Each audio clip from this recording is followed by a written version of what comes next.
Pensa só no desafio, construir uma nação inteira do zero. E não é só sobre fronteiras ou um exército, mas sobre o coração, a alma da sociedade. E se o manual para isso tudo tivesse num texto antigo? É exatamente isso que vamos ver hoje. Como o Êxodo 23 apresenta um projeto, um verdadeiro blueprint para uma sociedade justa e unida. Desde as regras mais básicas do dia a dia até o destino de todo um povo. Bom, nosso roteiro para entender esse projeto tem 4 paradas principais. Primeiro, a gente vai mergulhar nos fundamentos da justiça. Depois, vamos sentir o ritmo do descanso que organiza o tempo. Na sequência, vamos ver como as celebrações criam uma identidade coletiva. E, por fim, vamos entender a grande aliança que amarra o destino de todo mundo. Então, vamos começar pelo alicerce de qualquer sociedade, né? A justiça. Sem um código de ética, sem integridade, não tem como uma comunidade parar de pé.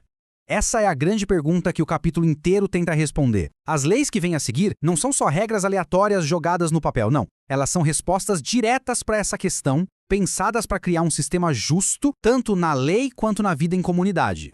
E aqui estão os pilares éticos do cotidiano. Olha, a ideia de não seguir a multidão para fazer o mal já é algo bem radical, né? Um chamado para a consciência de cada um. Mas o verdadeiro teste de caráter está aqui, ajudar o animal perdido de um inimigo. Isso vai além da justiça. É sobre ter uma compaixão que supera qualquer conflito.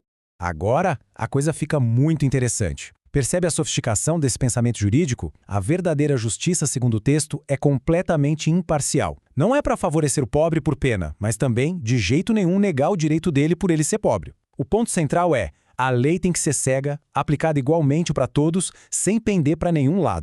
E essa frase, nossa, ela conecta tudo de um jeito brilhante. A lei de não oprimir o estrangeiro não é só um comando frio, ela está enraizada na própria memória de sofrimento do povo. É como se dissesse: lembrem-se de como foi difícil para vocês e não façam o mesmo com os outros. A história vira uma ferramenta para ensinar empatia.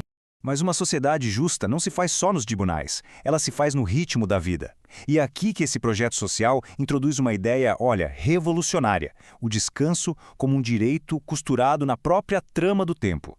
O número 7. Guarda bem esse número. Ele é a chave para entender todo esse ritmo. Não é só um algarismo, é o símbolo de um ciclo sagrado de trabalho e principalmente de descanso que rege tudo, da semana de trabalho até o ciclo da Terra. E esse princípio do 7 se manifesta em 2 escalas. Tem a micro, que é o sábado semanal, uma ideia radical no mundo antigo onde o trabalho era muitas vezes até exaustão. E tem a macro, o ano sabático, onde até a Terra ganha um descanso. É quase uma consciência ecológica e social muito, mas muito à frente do seu tempo. E o mais impressionante é para quem era esse descanso? Não era um luxo só para a elite, não. Era um direito que se estendia a toda a comunidade, a toda a criação. Os pobres, que podiam colher o que a terra desse sozinha no 7º ano, os servos, os estrangeiros e até os animais. Uma visão de renovação total. Ok, então já temos a justiça e o descanso dando a estrutura. Mas o que une o coração das pessoas? As celebrações. Aqui, o calendário não é só para marcar os dias. Ele é uma ferramenta para criar uma identidade comum, através de festas anuais que todos celebram juntos. O ano todo girava em torno de 3 grandes festas de peregrinação. E cada uma delas tinha um significado duplo. Um estava ligado à agricultura, celebrando a colheita, a provisão da terra. O outro estava ligado à história, reforçando a memória fundamental da libertação do Egito. Então, percebe?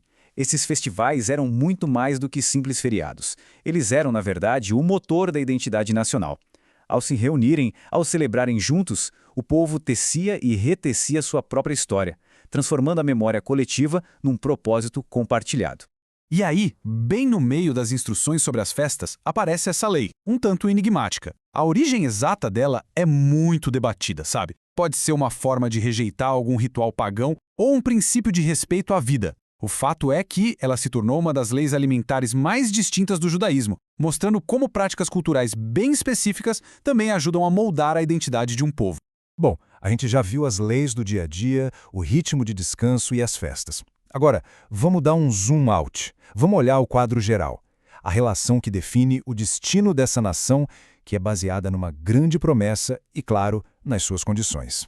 Para a gente entender o que vem a seguir, tem uma palavra-chave: aliança. Não dá para pensar nisso como uma promessa em branco. É mais como Um contrato, uma espécie de constituição, com direitos e deveres bem claros para os dois lados. Aqui fica muito clara essa natureza de ser, então, da aliança. As condições são bem diretas: obediência e lealdade exclusiva.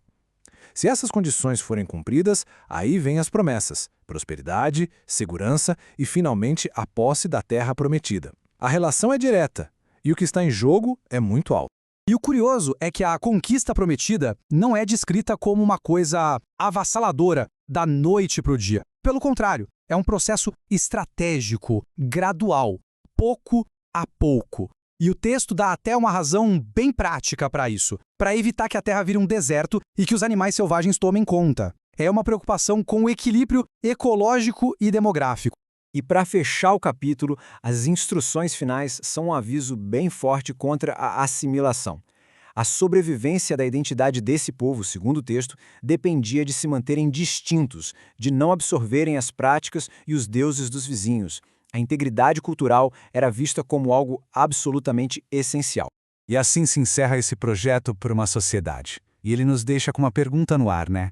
Será que um texto milenar que fala sobre justiça para todos, sobre o direito sagrado ao descanso, sobre a importância de uma identidade compartilhada, será que ele ainda tem algo a dizer para o nosso mundo de hoje? Ou são apenas ecos de um passado distante? Fica aí a reflexão.